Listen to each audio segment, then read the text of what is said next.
UGWUMBA. Amam ki sorogo m kirie ofu ihe enwere ụmụ ihe video ejije ụmụ video njakịrị comedy skits a na-eme. Ofu onye gakwutere onye ji ọgwụ si nwoke ebe ịma na iji ọgwụ kedu etu isi na-agbafe ogologo ụzọ na-ene ha anya ihu na azụ aka nri na aka ekpe. Nwoke m na-achọ m ido aka na ntị bido tata ọtị na ịkwụcha m ụgwọ ma imekọta na gafe okporo ụzọ enyi ha maka na gịnị abụ m stakeholder na ndụ iji m ụgwọ. Onwe na-arụtara m ọtụtụ ndị mmadụ na-ekwu Peter Obi iji ndị Naijiria ụgwọ idozi Naijiria tupu ị na-aga ebe ọbụla gị na chi kwuru. Ya bụ na etu esi eme ihe mgbe ụfọdụ ka anyị chọrọ itinye ọnụ n'ụbọchị tata adịkwa ama anyị chọrọ itinye ọnụ nke ya bụ ozi ihe na etu esi eme ihe mgbe ụfọdụ adịchaghị anyị mma. Kedu nke bụ na onye dịka ị ga-anọ ụmụ kịrịkịrị ndị abụ aka ekperima nene ụdị mmadụ dịka Reno ịgakwuru Peter Obi ga-abikwasị aka buru foonu na kamera na ihe na mbanụ kai na-abịa agbụghịkwa n'ụgbọ. Anabata m unu n'oge mmemme anyị nke ụbọchị tata dịka unu mana ọ na-adị. Aha m bụ Mike Onobo, onye otu m bụ Epetike ndị Igbo. O guzo wee nọrọ chim. Epetike UGWUMBA. Epetike nọ UGWUMBA. oke tete Onye m ekene m ọnụ. daalụnụ. Epetike ha chọrọ itinye ọnụ bụ anụkata Peter Obi ha na-aga ka atụrụ na-enweghị onye nji.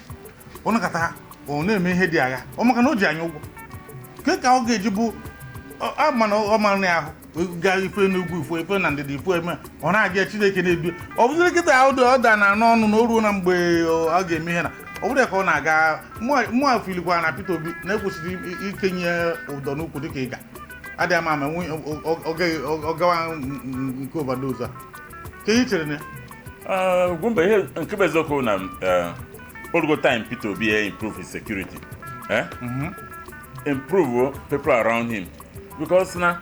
whether not likely or not enemies around him get the times 600 the whole before because my party will happen weapon my APC maka onye ọbụla mara na all eyes are on him so to cause him harm yenye people angry then all demoralize Nigerians mana o nwere ndị ekpere ma chọka ya cause harm so o kwesịrị improve security ihe bụ gọvanọ ife so nya nwa ma ebi oburu adị mma na bụsode ihe ọbụkịta wu incoming president so o kwesịrị ịbụ the paraphernalia of the office and eso onwe security kpọchanite nnu nwe ndị kpọchanite nnu ọ ya bụ afọ anụ dịka Reno bịa nso ewere azụ aka dobe na akụkụta because ndụ Peter ka dị Nigeria mkpa karịa price rice na mana mbọsị anyị fụrụ vidio Reno ịgakwuru Peter gakwuru ya ka schoolmate ọ bụ ụdị na ọ gakwuru ya gaa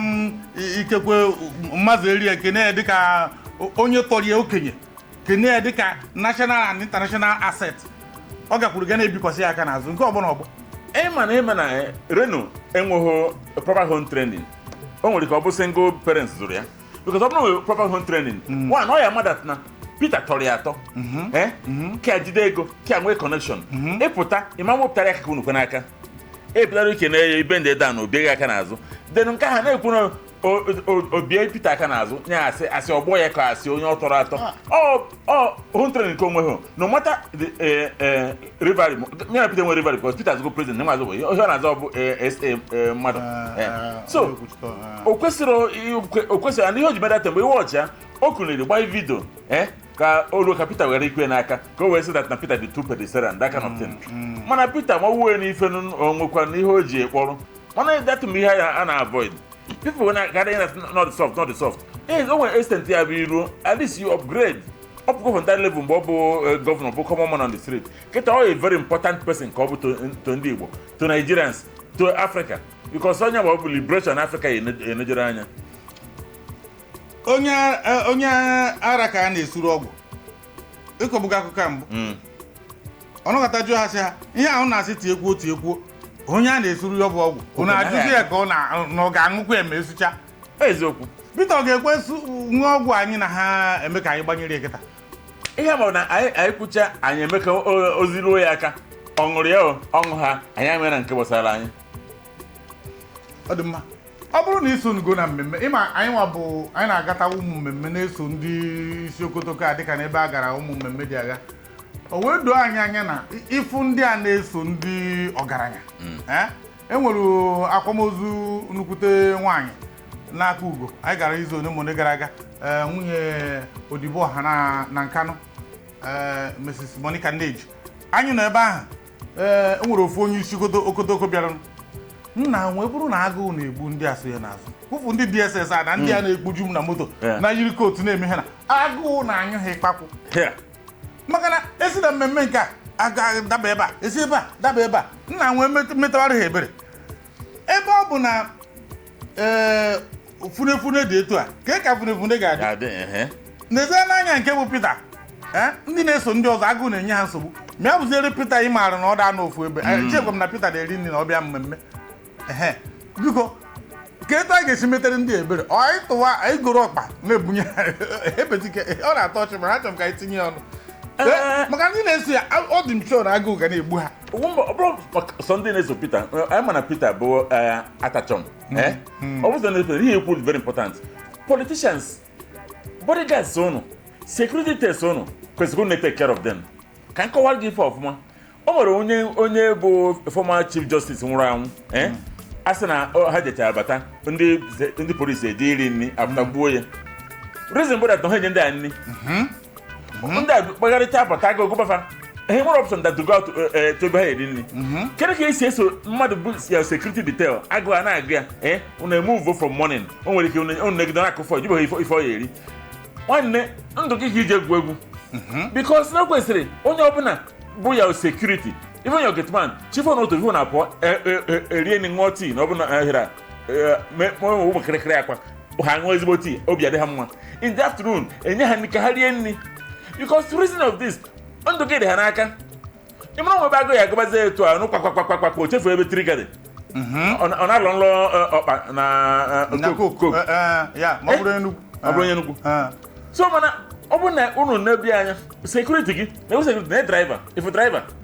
ifu getman gị ndị a bụ ndị ji ndụ gị n'aka amaekwuzi okwu cook na med unu etize ndị egwu so ihe kpọ ndị polisi bụ egbe agụ a na-agụ ha ka ngwa ụnụ efe ịhụ na ịmara na insecurity around you dị ndị ha n'aka maka o nwere ike ọnaba ndị evening o nwere ike isi na-ekwuru aga ha ụgwọ maybe inye 1,000 ma nye 2,000 naira ị mara onwe ife ọmaga ebe ego gị na-adị ọma ka isi eje na onwe ihe ya eme osuo imi ma ọ kpọọ ndị eme ka esi ome gị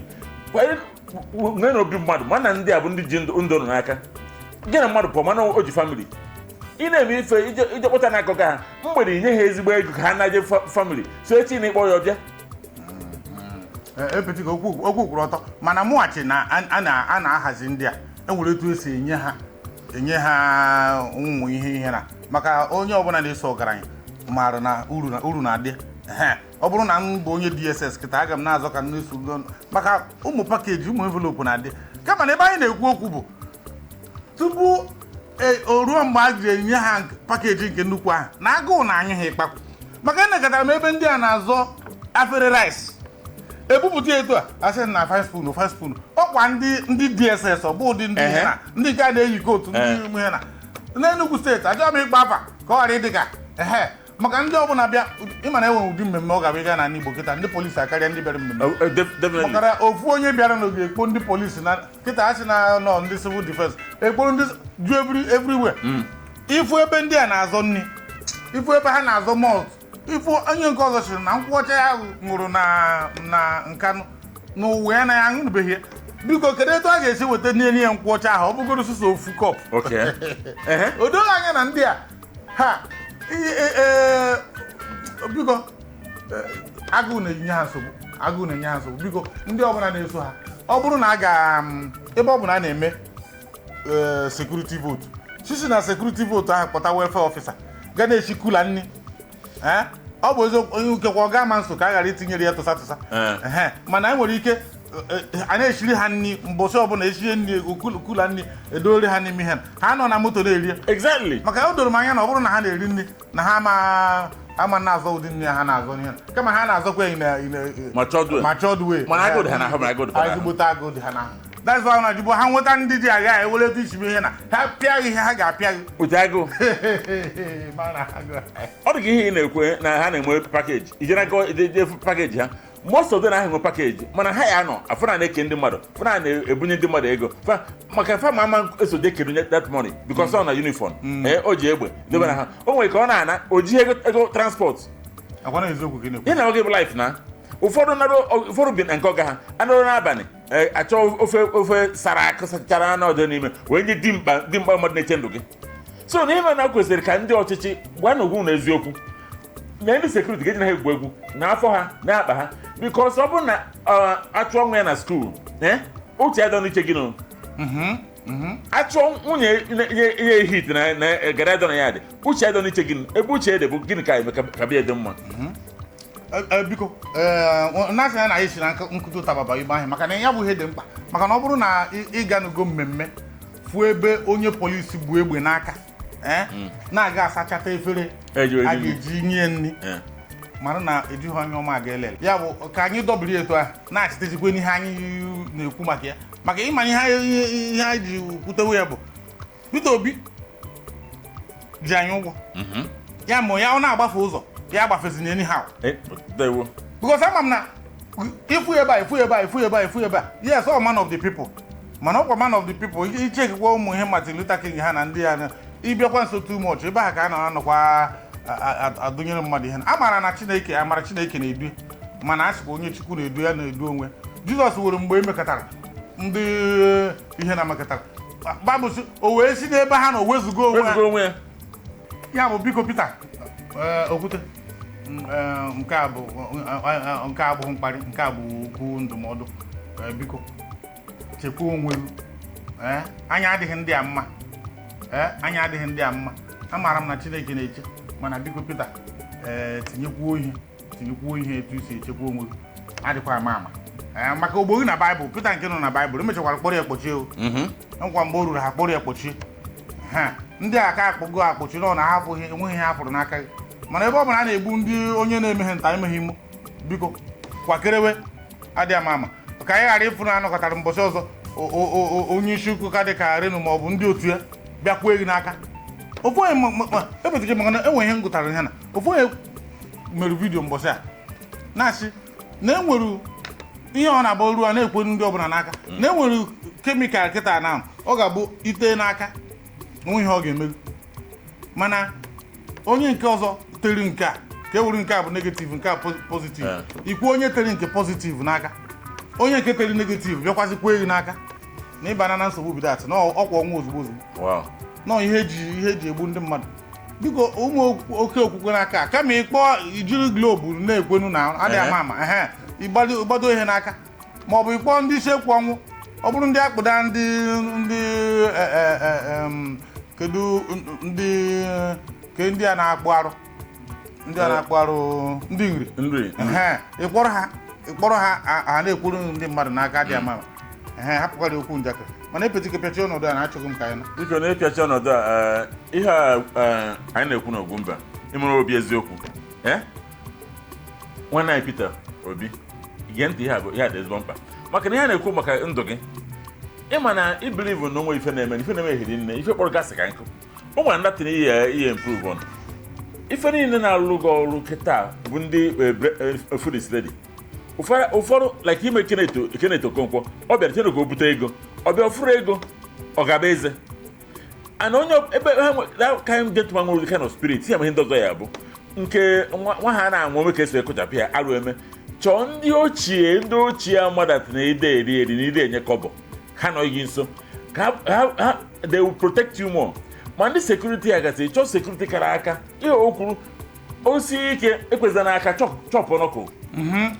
osi ike wepụta chọpụ nọkụ ihe bụ na president to be ịbụrụzi Peter next market ịbụrụzi Peter main market ịbụrụzi Peter trade fair ịbụ president to be bụrụ that package ka o nyere gị aka biko ịdị anyị mkpa ịdị Nigeria mkpa ịdị Africa mkpa ekwena especially people na around you bụrụ ndị trust for many years not onye nọgidasị na oke na onye nke bụ si ebe abịa ike ọ bụ na last week ma last month ma o kwesịrị ịbụ onye nọgoro with you opekampe ahụ iri ndị ba ekene m ụnụ adị mma biko ka anyị pịacha ọnọdụ onye Chineke na-eche onwe adịkwa ama biko ọ bụrụ na ị nọ Peter nso tolutuo mkpu ihe anyị na-eti ana m emere ndị na-eche nche bụ ụfọdụ ebere maka na igwe mmadụ na-agba karịa etu a Peter esoghị n'ihe ọ ga-abụ ị na-eche nche ijiri ụtarị na-apịa ndị mmadụ ị ga na-emekwa ha ihe na tiri na aka na-eme ya n'ụdị ose adaba mana adị ama na enwegoro ndị ekwensu nwere ike ọ na-agba atụghị atụmatụ dị agha aha bụ Michael Onobo Chineke meziokwu Ugwumba. Nobody called them.